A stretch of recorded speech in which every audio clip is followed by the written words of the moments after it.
Nora Voss had 19 days left, and she counted them the way other people counted heartbeats. The greenhouse at Halden Station ran the length of the agricultural ring, a long curved room under real soil lamps, warm and a little damp, smelling of turned earth and green growing things. At the far end, in a bed no bigger than a dining table, grew 4 rows of wheat. Not station's standard nutrient wheat. Not the fast, clean, engineered kind that grew in 6 weeks and tasted like nothing at all. This wheat had a name. Nora's grandmother had called it solstice wheat, and her grandmother's grandmother had called it something else further back, in a language that had mostly gone quiet when the old farm went under the floodwater outside Cedar Rapids. This was the last living rootstock of that lineage anywhere in human space. Everything else existed only as seed in a vault, dry and sleeping, and seed in a vault could sleep for decades. This could not. It had to be transplanted into Meridian's open soil before the transport window closed, because the window only opened once a standard year, timed to the terraformed world's brief growing season, and if she missed it, the wheat would go back into Stasis for another full orbit. She had checked the germination models 3 times. Something this old did not always wake up twice. She started every morning the same way. 2 fingers pressed into the soil near the wheat bed's edge, checking moisture the old way, the way that told her more than any sensor did. Her tablet sat on the workbench behind her, mostly ignored, still logging the numbers out of habit. Talking to the dirt again. Osei's voice came from the doorway, amused. He was the station structural engineer, a broad, unhurried man who came through the greenhouse most mornings on his way to the maintenance ring, mostly because Nora's coffee was better than the galley's. The dirt talks back, Nora said. Unlike some people. 19 days, Osei said, glancing at the wheat. You're going to wear a groove in the floor pacing over that bed. 19 days, she agreed, and did not stop checking. The station comm chimed before she could say anything else. Director Marsha's voice, flat with the particular calm she used when she didn't want to alarm anyone. Nora, we've got a visitor inbound. Itre en envoi, Continuum Agricultural Oversight Bureau. He'll want the tour, and given the flag on his transit request, he'll want to see your greenhouse specifically. Try not to bury him in dirt on the first day. No promises, Nora said, and Osei laughed on his way out. She did not ask why a Continuum diplomat would care about a room full of soil. She would find out soon enough, and in the meantime there was watering to do, and route division to check, and 100 small daily tasks that did not stop simply because someone important was arriving. The shuttle docked an hour later. It was small and sleek and pristine in a way that made the station scuffed. Well-used corridors look almost apologetic by comparison, every surface polished to a shine that suggested nothing organic had ever touched it. The envoy who stepped off it was tall, pale grey blue, with a smooth hairless head and dark glass eyes that did not blink the way human eyes did. He wore a single piece garment the colour of clean water, and he carried nothing. Not a bag, not a data slate, not so much as a coat. Ithrans, Nora would later learn, did not carry things that could carry dirt on them if they could help it. Director Marsh. His voice, through the translator, was precise and unhurried, each word set down like a tile in mosaic, careful, deliberate, leaving no gaps. I am Kess, of the Continuum Agricultural Oversight Bureau. I am here to assess your station's soil-based cultivation practices for compliance review. Marsh extended a hand. Kess looked at it for a long moment, the way a person looks at an insect that has landed somewhere unexpected, and then touched it briefly with 2 long fingers, a gesture that was almost, but not quite, a handshake. We are glad to host you, Marsh said. Though I should say, compliance with what, exactly? We haven't had a review request in 3 years, and our last audit came back clean. The Continuum has recently completed its own internal review of legacy agricultural methods across member and observed territories, Kess said. Soil-based cultivation has been flagged as a contamination and disease vector of increasing concern. Your station operates the largest remaining human soil agriculture facility within Continuum jurisdiction. I am here to determine whether it should continue to operate, or whether it should be sealed. Marsh's smile did not move, but something behind her eyes did. Sealed. Soil is an uncontrolled biological system, Kess said. It contains decay, competing organisms, and unpredictable variables. The Continuum eliminated such systems from its own food production 4 generations ago. We do not permit their continuation elsewhere without demonstrated cause. You'll want to see the greenhouse, then, Marsh said, and led him down the ring, past the crew quarters and the small galley and the maintenance bay where Osei was already elbow-deep in a coolant line and did not look up as they passed. They had not gone 20 meters past the galley before Kes stopped walking entirely. It was the smell that did it. Not sharp, not unpleasant exactly, but wrong in a way his body registered before his mind caught up to it. Warm and damp and full of things breaking down and things growing at the same time, a smell with no clean edge to it anywhere.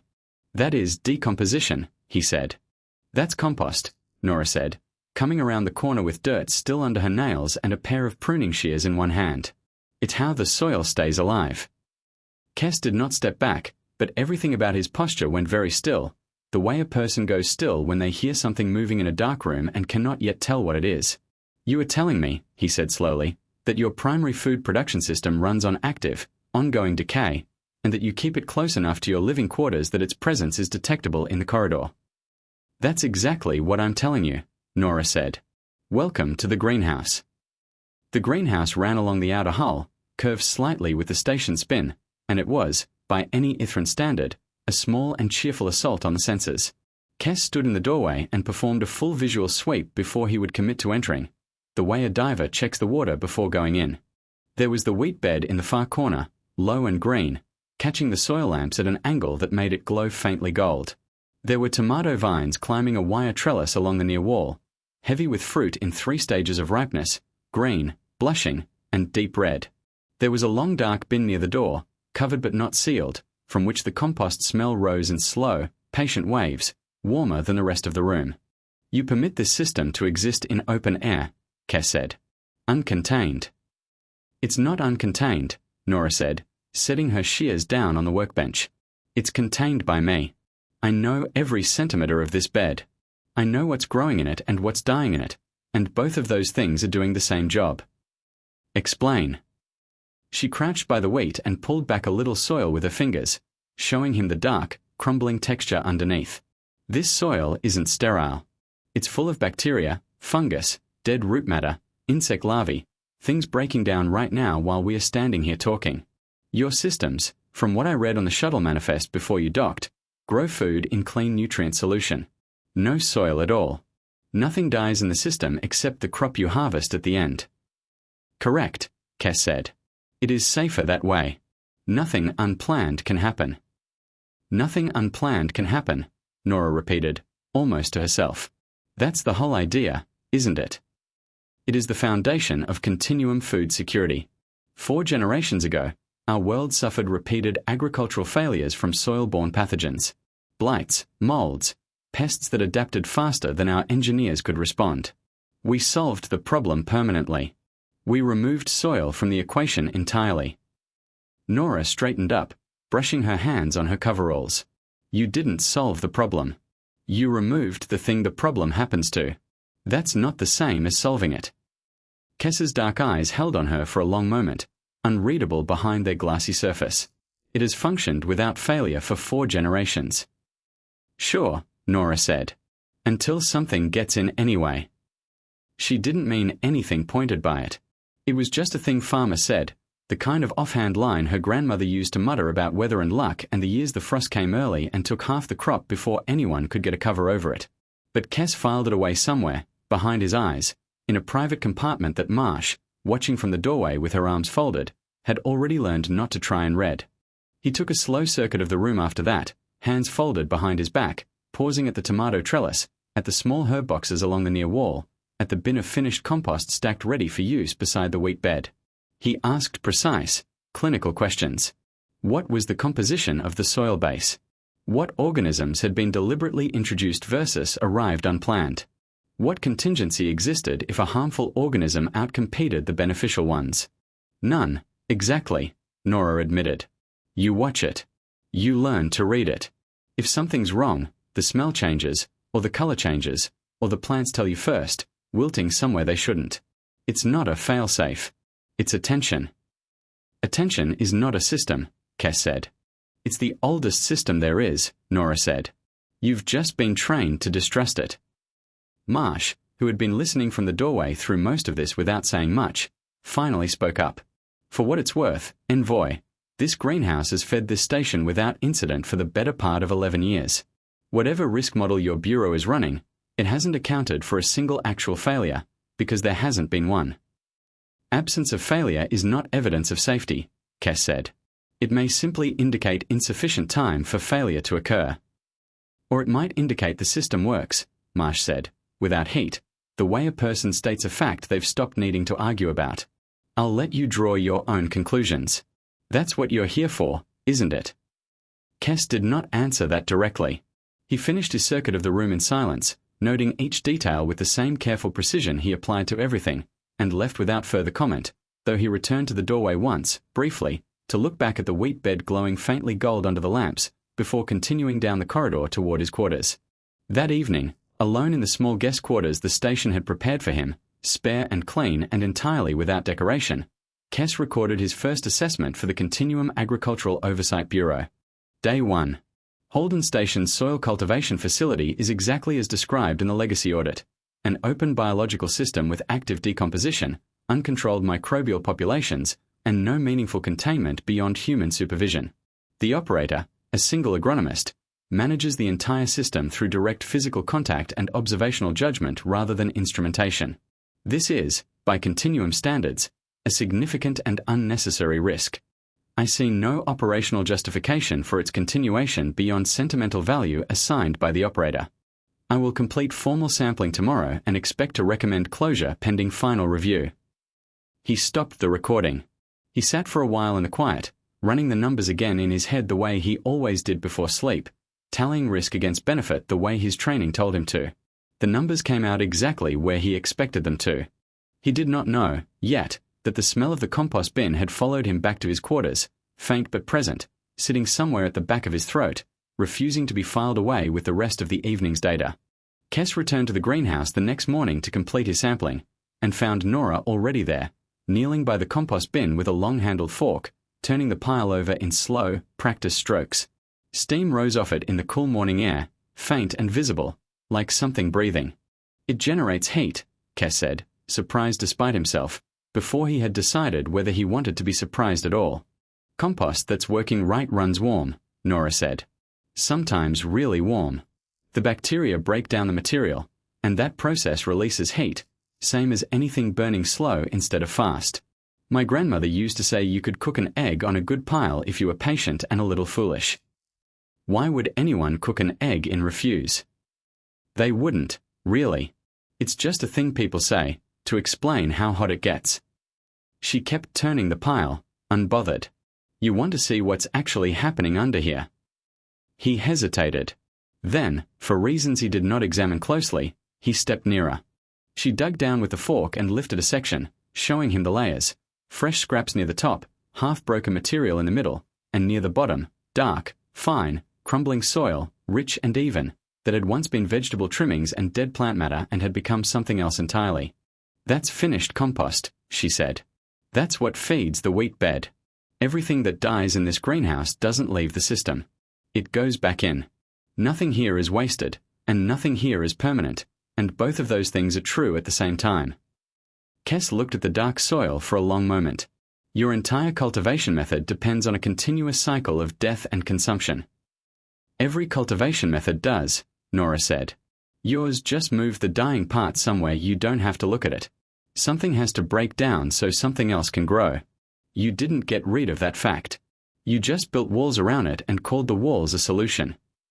The walls have worked, Kess said, an edge of something in his voice that his translator rendered flat, but that Nora heard anyway.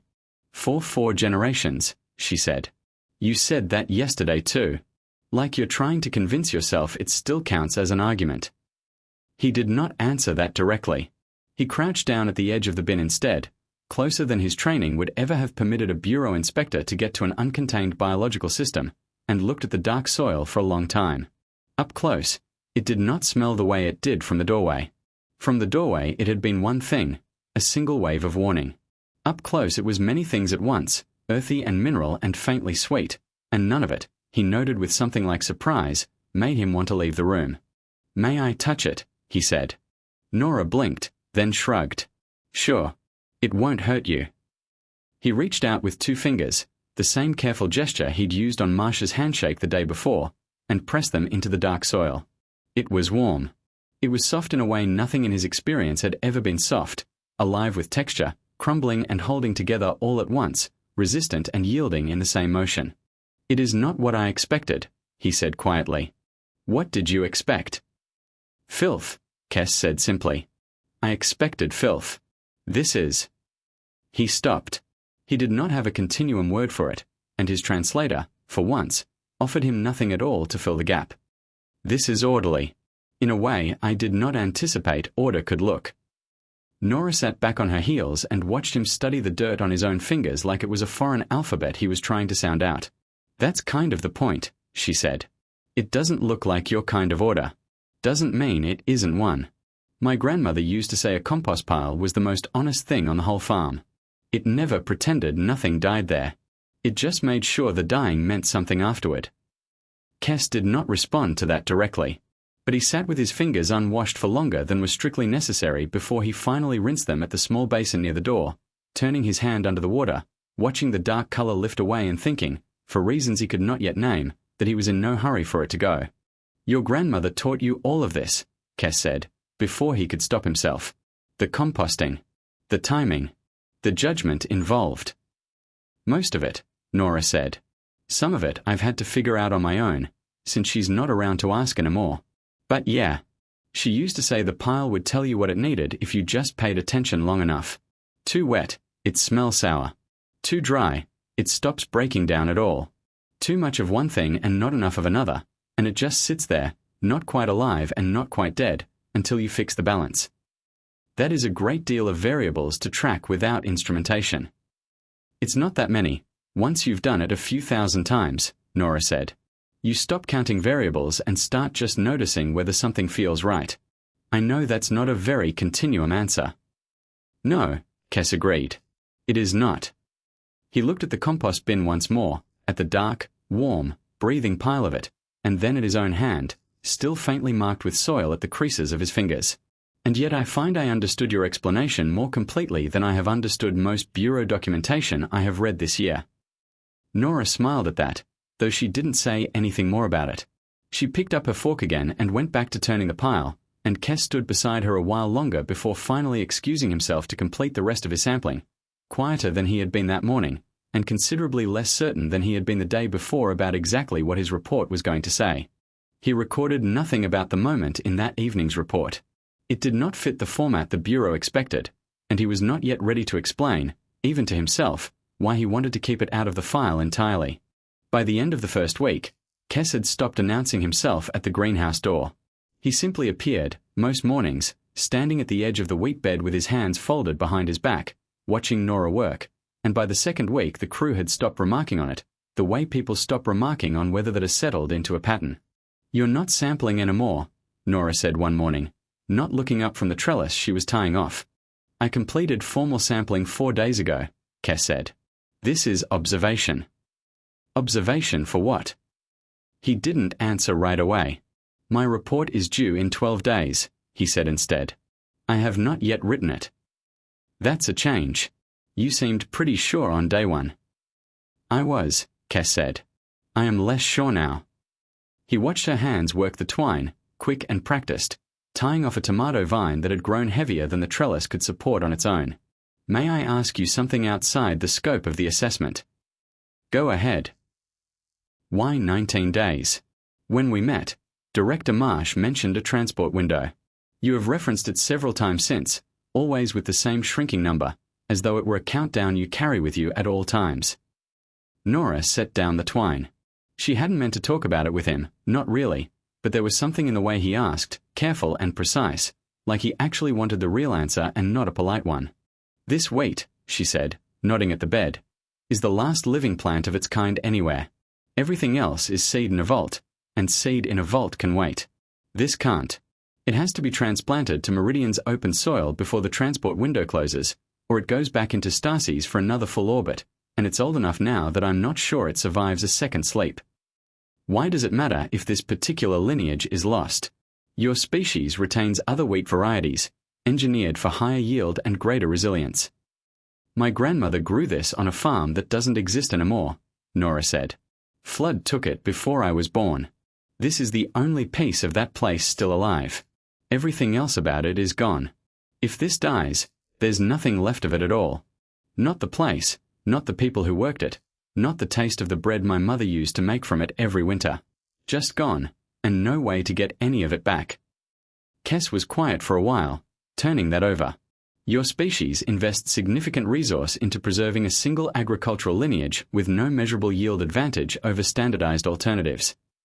Yeah, Nora said. We do that a lot. Why? She looked at him for a long moment, trying to find the version of the answer that would actually land, rather than the one that just sounded good. You ever lose something you can't get back, Kes? Not a person. A place, maybe. A whole way a thing used to be. I do not believe so, Kes said, after a pause. Continuum records are exhaustive. Very little is ever truly lost. Then maybe that's the difference, Nora said. We lose things all the time. Whole farms. Whole towns, sometimes, to water or fire or just time passing and nobody left to remember them right. So when something survives anyway, something small, a plant, a recipe, a song, we hold on to it a little harder than the math says we should. Because some things are worth keeping even when they're not efficient to keep. Maybe especially then. If we only kept the efficient things, we wouldn't have anything left that was actually ours. It'd all just be the same wheat, everywhere, grown the same way, and nobody's grandmother in any of it. Kes said nothing to that for a long moment. Then, unexpectedly, he crouched at the edge of the bed himself, mirroring her posture without seeming to notice he'd done it, and studied the wheat stalks up close, the way the morning light caught the green. There is a tomato, he said finally, nodding at the trellis, that has ripened fully. I have watched it change color over 11 days. Slower than any process I have monitored in my career. It occurs to me I do not know what it tastes like, only what your instruments report about its sugar content. Nora picked one, warm from the lamp overhead, and handed it to him without ceremony. Instruments don't taste anything. That's the whole problem with instruments. He turned it over in his hand, and then, after a pause that felt to Nora like it lasted considerably longer than it actually did, he bit into it. It was not the stew his species had never tasted, not some grand unveiling. It was only a tomato, warm and a little too ripe, juice running over his fingers in a way that made him go very still, the same stillness she'd noticed in him twice before now, at the compost bin, and here again. It is inefficient, he said at last, that something this pleasant exists only briefly, and cannot be standardized without losing whatever this is. Yeah, Nora said, grinning despite herself. That's usually how the good stuff works. He finished the tomato in silence, wiped his fingers with more care than the moment strictly required, and did not comment on it again. But that evening, for the first time, he did not record a formal report at all. Instead, in a private file he did not intend to send to anyone yet, he noted a single line, typed in his own hand rather than dictated aloud, as though he did not entirely trust his own voice to keep it steady. Query for personal follow-up. The Continuum's own legacy grain lines were declared extinct during the 4th-generation sterilization campaigns. Determine whether viable stock still exists in archive. It was not part of his assessment. It was not, strictly, any of his business. He filed it anyway, and did not delete it, though every instinct of his training told him he should.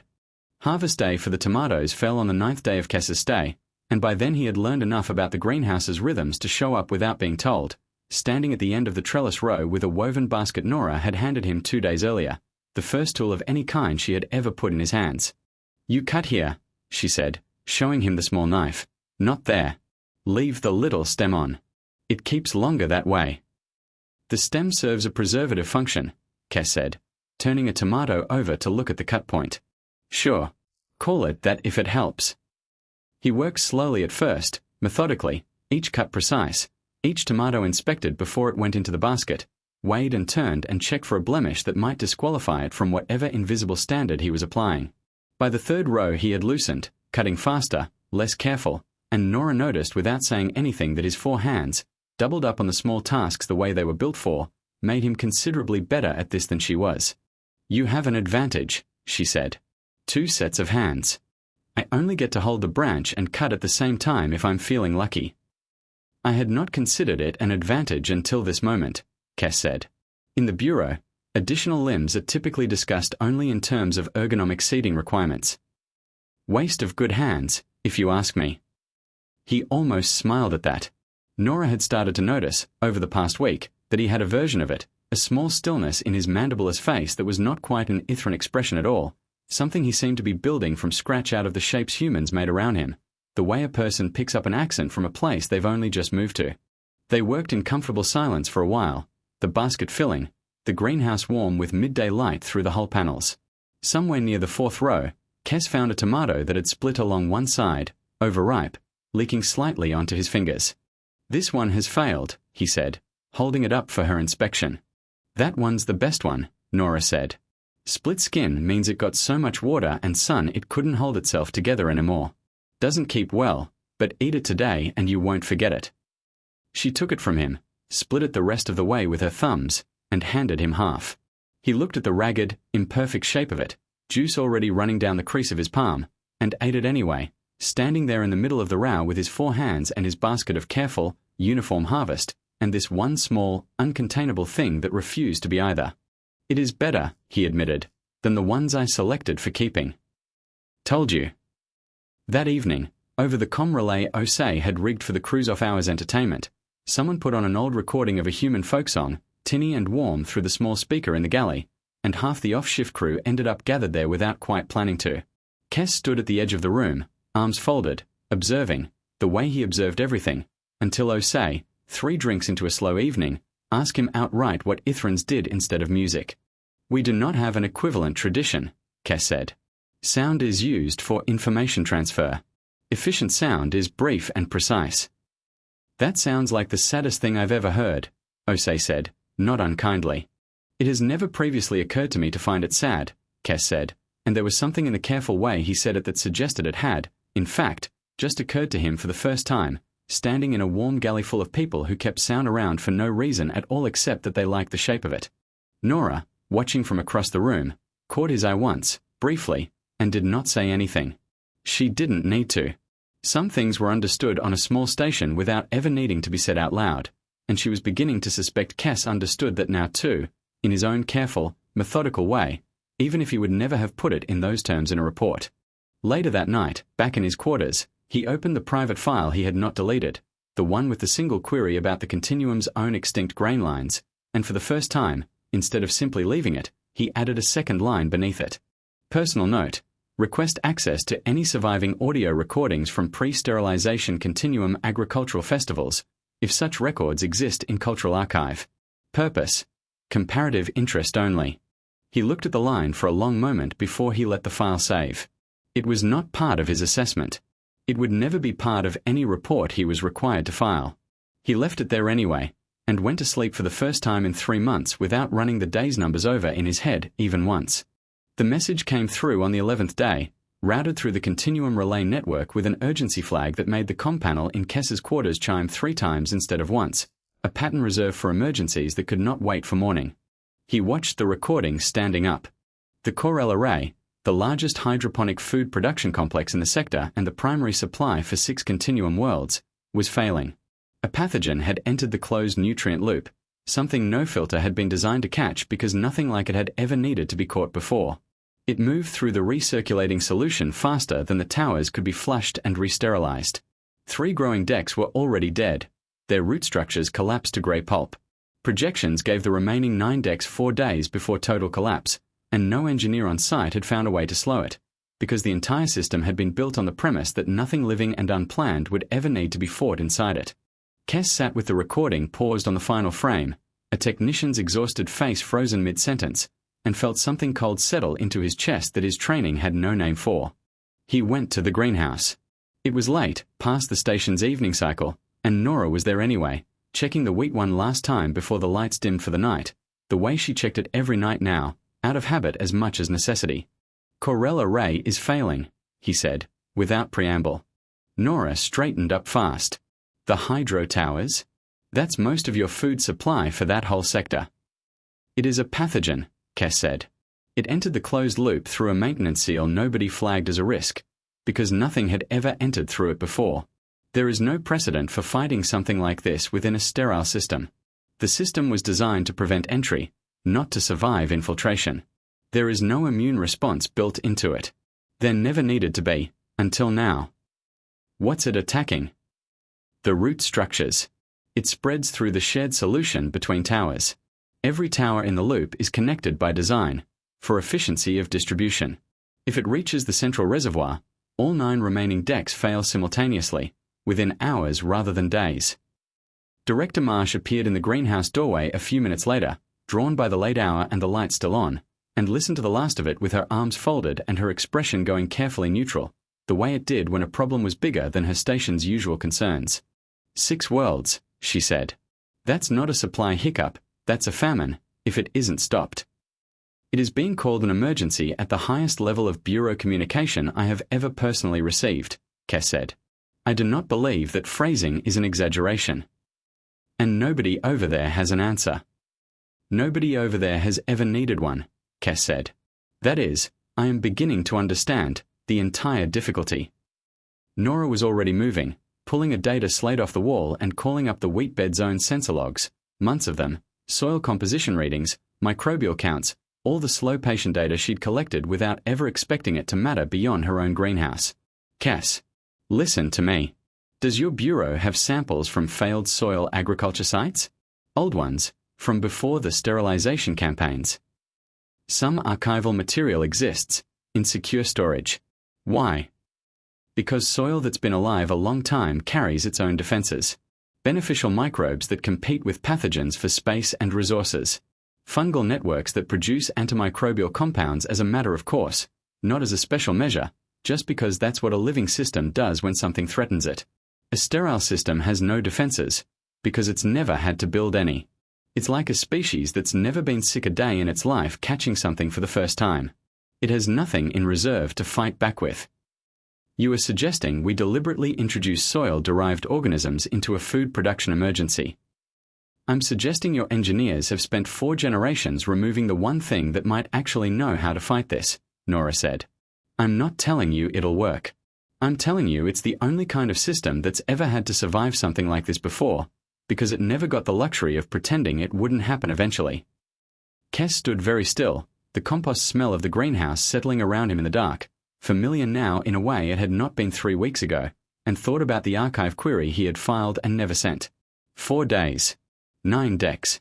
6 worlds worth of people who would go hungry, or worse, if no one acted before the reservoir was compromised. I will need a formal proposal, he said. The continuum will not act on the recommendation of a single field assessor and a human agronomist with no standing in bureau matters, however sound the reasoning. Then let's write one, Nora said. Fast. They work through the night. Nora pulled every sample she had, decades of soil culture data going back to her grandmother's own handwritten notebooks, digitized years ago and half forgotten until now, columns of numbers and observations about which cultures had outcompeted which blights on a farm that no longer existed underwater and ocean away. Kess sat across the greenhouse's small work table with a data slate, translating her explanations into the precise, careful language the Bureau required, stripping out everything that sounded like belief and leaving only what sounded like evidence, because he understood, better than she did, exactly what kind of argument the continuum would actually be willing to hear. They will not accept sentiment, he said at one point, deleting a line she dictated about trusting the soil. They will accept probability curves and prior outcomes. Give me numbers, not conviction. The numbers are all I've got, Nora said. The conviction's just what I use to get out of bed and go find them. Somewhere near the middle of the night, with the wheat bed quiet and dark at the far end of the room and the data slate glowing between them, Nora found herself staring at the germination model on her tablet instead of the proposal, watching the transplant window countdown tick down while she sat here instead of tending the one thing she had spent 19 days protecting. You are hesitating, Kess said, not unkindly, noticing her stillness. I'm doing the math on how many days I can afford to lose, she said. Corella Ray's 4 days. My wheat's got 12 left before I even factor in travel time. If this takes longer than I think. It may cost you the wheat, Kess said. I am aware of that possibility. I would not blame you for declining to come. Nora looked at the dark bed at the end of the room, gold in the daylight, black and unremarkable now. My grandmother used to say you don't get to keep everything you love just because you love it carefully. Sometimes keeping one thing costs you another. She closed the germination model without finishing the calculation. Doesn't mean you don't try for both anyway. By morning they had a proposal, A controlled introduction of specific soil-derived microbial cultures into an isolated section of the Corel array's outermost deck, monitored continuously, contained from the rest of the loop by an emergency valve system that could be sealed within seconds if anything at all went wrong. Kess submitted it under his own name, with his own bureau authority behind it, at first light, and then sat back in his chair for the first time in hours, hollow with the particular exhaustion of having done something he could not take back. The response took 6 hours to arrive, and when it did, it was not what either of them had hoped. Request denied, Kess read aloud, his voice carefully even, betraying nothing. Assessment. Introducing uncontrolled biological material into an active food production emergency represents an unacceptable secondary risk. Recommend continued conventional decontamination efforts, per established protocol.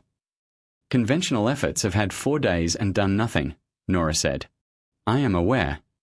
Kess set the slate down. For a long moment he did not move at all, and Nora, watching him, understood that she was looking at something rare, a person who had spent his entire professional life inside a system that had just told him, flatly, that the system's own rules mattered more to it than the outcome those rules were supposed to protect. There's still time, she said carefully. Isn't there? 2 days, Kess said. After that the central reservoir is compromised, and there is no isolated section left in which to test anything at all. 9 decks. 6 worlds food supply. Gone in 2 days, and the response I have just received tells me to continue doing the thing that has already failed for 4. He stood up, slowly, and for the first time since Nora had met him, he looked less like a diplomat and more like someone standing at the edge of a decision he had never expected to have to make, and did not yet know how to make quickly. I am going to Corel Array in person, he said. I will need viable culture samples, prepared for transport. And I will need you to come with me, and explain, to people who have spent their entire careers believing exactly what I believed 11 days ago, why the thing they were trained to fear is the only thing that might save them now. Nora looked at the wheat bed, green and quiet in the morning light, 19 days shrinking now toward 12, and thought, for one long moment, about everything she stood to lose by leaving it unattended even for a day. The transplant window, she started. I know, Kess said. I am asking regardless. I would not ask if I believed there were another way. She was quiet for exactly as long as it took to decide, which was not very long at all, because some decisions, she had learned a long time ago, only looked difficult from the outside. Pack the cultures, she said. I'll get my coat. Back at Holden Station, the greenhouse did not stop needing tending simply because its keeper had gone. Director Marsh had never in her life claimed to have a gift for growing things, but she went in anyway, that first morning, with Nora's handwritten notes propped open on the workbench and a knot of worry in her chest she did not entirely want to examine. Osei came with her, ostensibly to fix a loose panel near the irrigation line, mostly because neither of them wanted to be the only one responsible for keeping 19 days of careful work alive on their own. She said water it in the morning, Marsh said, squinting at the notes. Not too much. Check the soil with your fingers before you decide. That's the whole instruction. That's the whole instruction. Osei crouched at the edge of the bed and pressed 2 fingers into the soil the way he'd seen Nora do it 100 times without ever really watching, and found, to his mild surprise, that he could actually tell the difference between damp and dry, now that someone had finally made him pay attention. It's fine, he said. Feels the same as yesterday. You're sure? No, Osei admitted. But it feels the same, and that's apparently the whole system, so I'm going with it. They kept the lamps on schedule and the water light and the door shut against the corridor draft, and on the second night, when the relay brought word that Corel Array's 9th deck had stabilized, Marsh stood alone in the greenhouse for a long moment afterward, looking at the quiet gold wheat bed in the low evening light, and found herself absurdly grateful to a plant that had never once, in 19 days, asked her for anything more complicated than attention. 12 days, she said to the empty room, echoing a number she'd heard Kess repeat more than once without ever quite understanding why it mattered so much to a continuum inspector who, as far as she knew, had never grown anything in his life. She would understand, soon enough, exactly why.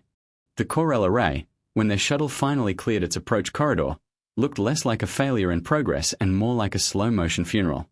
9 towers rose from the central hub in perfect geometric rows, each one meant to be a column of clean, unbroken green, and instead each one showed patches of grey, wilted collapse spreading upward from the base like frost climbing a window pane overnight. Kess presented himself and his proposal to the array's chief engineer, a stiff, hollow-eyed Ithran named Farrell who had clearly not slept in days and had considerably less patience left than time. "You want to inject soil bacteria into my last isolated deck," Farrell said, when Kes had finished laying out the plan in careful, unhurried detail. "The exact category of contaminant this entire facility exists to prevent from ever entering." "Yes," Kes said. "On the recommendation of a Bureau field assessor with no engineering credentials in hydroponic systems, and a human civilian with none at all in continuum terms." "Yes," Kes said again, without flinching.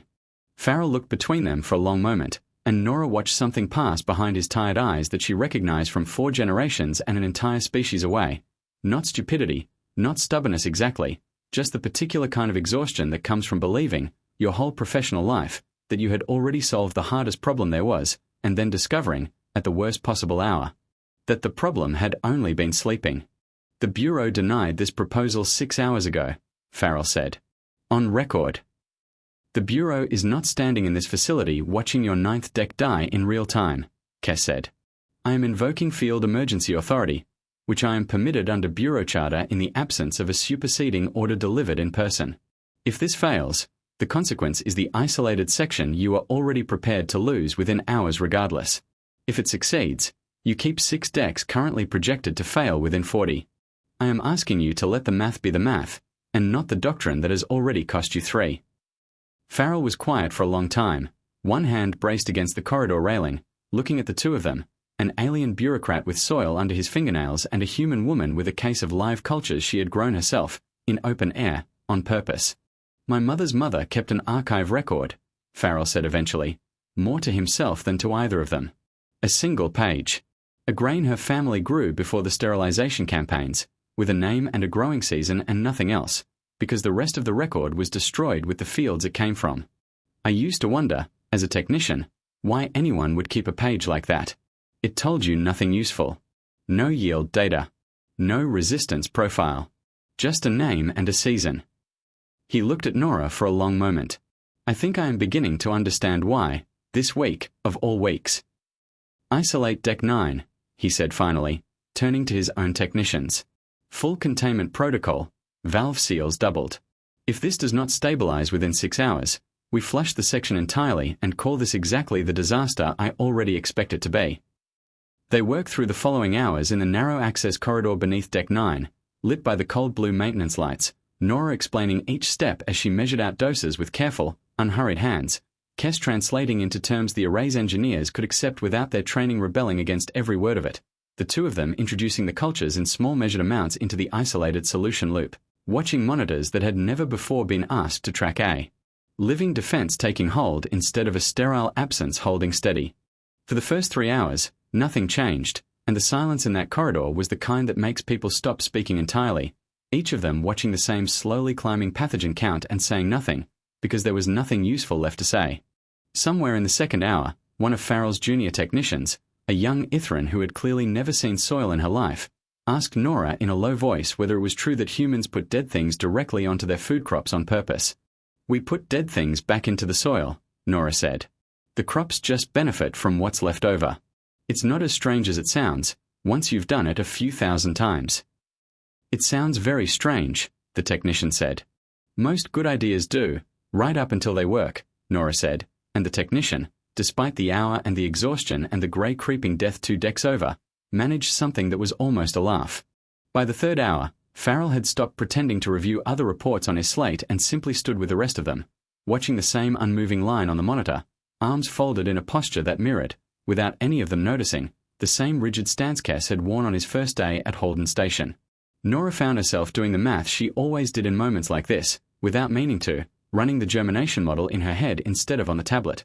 11 days left on the transplant window if they left tonight, 10 if they didn't, 9 if anything else went wrong before they could get back. "You are counting again," Kes said quietly, beside her. "Can't help it," Nora said. "It's a farmer thing. You always know exactly how many days you've got left, even when you're somewhere else entirely." "I find that I have started doing something similar," Kes said, "though I have never before had occasion to count days against anything but a bureau deadline." He did not elaborate further, and Nora did not ask him to, though she filed the comment away all the same, the way she'd noticed him filing things away from her for 3 months now. In the 4th hour, the readings on Deck 9's pathogen count began, very slowly, to fall. By the 6th hour, the isolated section had stabilized completely, the beneficial cultures, exactly as Nora's grandmother's old handwritten notes had promised decades and a species removed from this exact corridor, having outcompeted the invading pathogen for the resources it needed to spread any further. Farrell stood over the monitor for a long time without saying anything at all. Then, without looking up, he gave the order to extend the treatment to the remaining decks, one at a time, carefully, but without delay.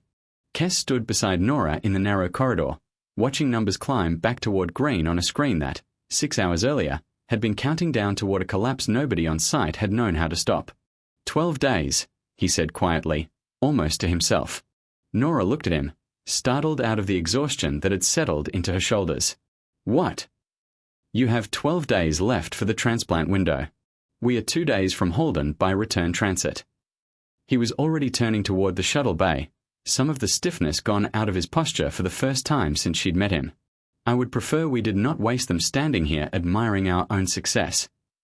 They made it back with 4 days to spare, and Nora spent every one of them exactly where she wanted to be, hands in warm soil, tending root balls for the transplant, while Kes stood at the edge of the bed the way he always had, except that now, without ever being asked, he had started helping her turn the compost bin each morning before she arrived, and had stopped flinching, at some point neither of them could name precisely, when the warm smell of it rose to meet him. His formal report to the Continuum Agricultural Oversight Bureau was delivered 9 days later, and it ran considerably longer than the standard Bureau assessment, long enough that the review panel's clerk flagged it for length before a single member had read a word.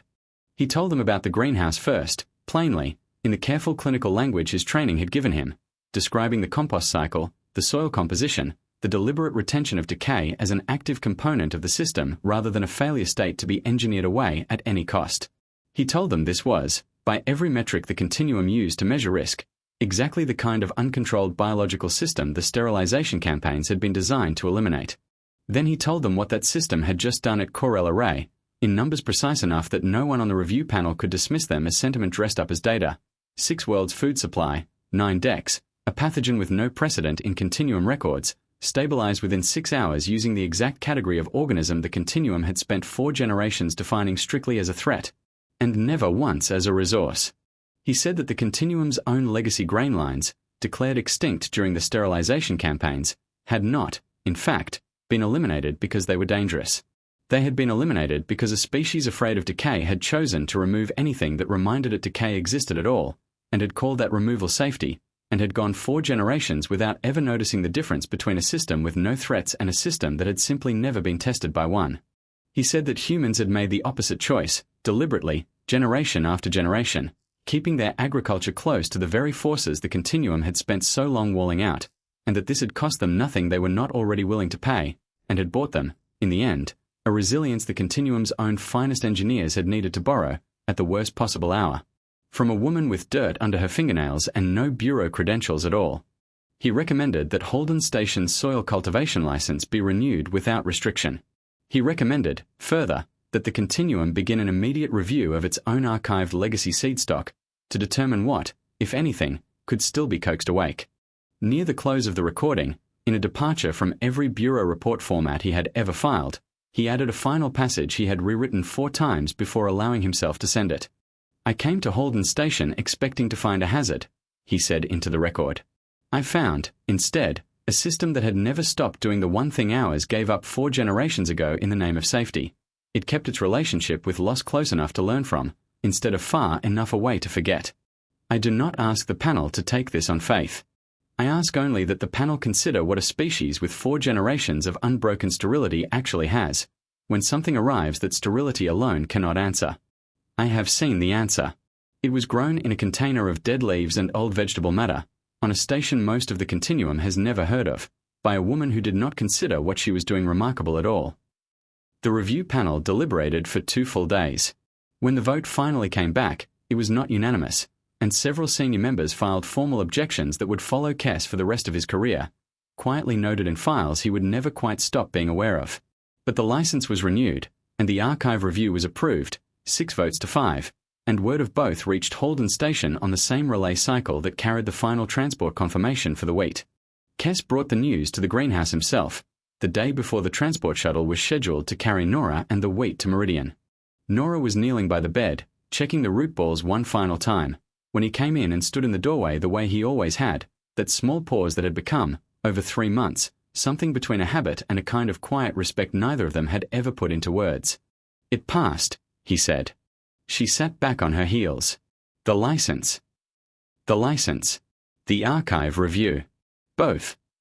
He came further into the room, closer to the compost bin than he had ever stood on his first day, close enough now that the warm smell of it did not register to him as anything worth remarking on at all, only as the ordinary smell of a place he had come to think of, somewhere along the way, as something close to familiar. "I would like, before you leave for Meridian, to ask you for something." "Ask." "A cutting," he said, "of the wheat, small enough to carry aboard a return transit, if such a thing is possible. I would like to attempt to grow it myself, in my own quarters, in actual soil, if the Bureau will permit me a small research allowance for the purpose." He paused, and something in his careful, precise voice slipped, just slightly, into something closer to uncertainty than she had ever heard from him. "I do not know if I will succeed. I have never grown anything in my life, not once, but I find that I would like to try, regardless of the outcome." Nora looked at him for a long moment, then reached into the bed, checked the smallest and hardiest of the root divisions, and worked it carefully free with her fingers, soil and all, wrapping it in a damp cloth before she set it gently in his open hands. "Water it twice a week," she said. "Not the way you flush a hydro loop. Slow. Let it sit in the soil a while before it drains through, so the roots actually have to reach for it. And don't panic the first time something in the pot starts to smell a little like it's dying. That's usually about the time it's getting ready to do something interesting." Kes held the wrapped cutting in both hands, the same careful two-handed grip Nora had come to recognize, over 3 months of small daily moments, as something close to reverence. "Thank you," he said, "for the imprecision." She laughed, surprised, and did not entirely know why the phrase landed the way it did, except that it seemed, somehow, exactly right, the kind of thing her grandmother might have said back, if her grandmother had ever met an alien willing to get his hands dirty for the first time in his life at the edge of a wheat bed 3 months from home. The next morning, half the station crew turned out at the shuttle bay to see her off, Osei among them, and Director Marsh, and the young technician from the Corel Array who had once asked Kes in a low voice whether it was true that humans put dead things directly onto their food, having hitched a transport ride specifically to watch the transplant she had helped save finally happen. Nobody made a large event of it. It was simply understood, the way certain things on a small station become understood without anyone announcing them. "You're really taking a cutting home with you," Osei said to Kes, eyeing the small wrapped bundle still cradled in his 4 hands. "After 3 months of telling us all how dangerous the greenhouse was." "I am aware of the apparent contradiction," Kes said. "I'm not making fun of you," Osei said, and something in his voice made it clear he meant it. "I just didn't expect it, is all. Good for you." "Neither did I," Kes said, "expect it. I find I am adjusting to the idea slowly. In the same manner I understand the plan itself will need to adjust to my quarters." Marsh shook Nora's hand at the base of the ramp, and then, after a pause, pulled her into something closer to an embrace, brief and a little awkward and entirely genuine. "Send word the second it's in the ground," she said. "Not after. The second." "You'll hear it before Meridian's ground crew does," Nora said. The transport shuttle carried the last living rootstock of solstice wheat toward Meridian's open ground, 19 days after Nora had first started counting, with 4 days left when it finally, actually mattered. Kes watched it undock from a viewport beside her, and stood there long after it had shrunk to a single point of light among the others, the small wrapped cutting still held carefully in both his hands, warm soil clinging to roots that, against every rule his species had lived by for 4 generations, he had decided, quietly and completely, to let live. He did not know yet whether the cutting would take root in his own quarters, or wither within a week the way his training told him almost everything unsterilized eventually did. But he found, standing at that viewport with dirt still faintly visible under 2 fingernails he had stopped bothering to clean immediately, that he was no longer counting the days until something certain. He was simply waiting to see what grew.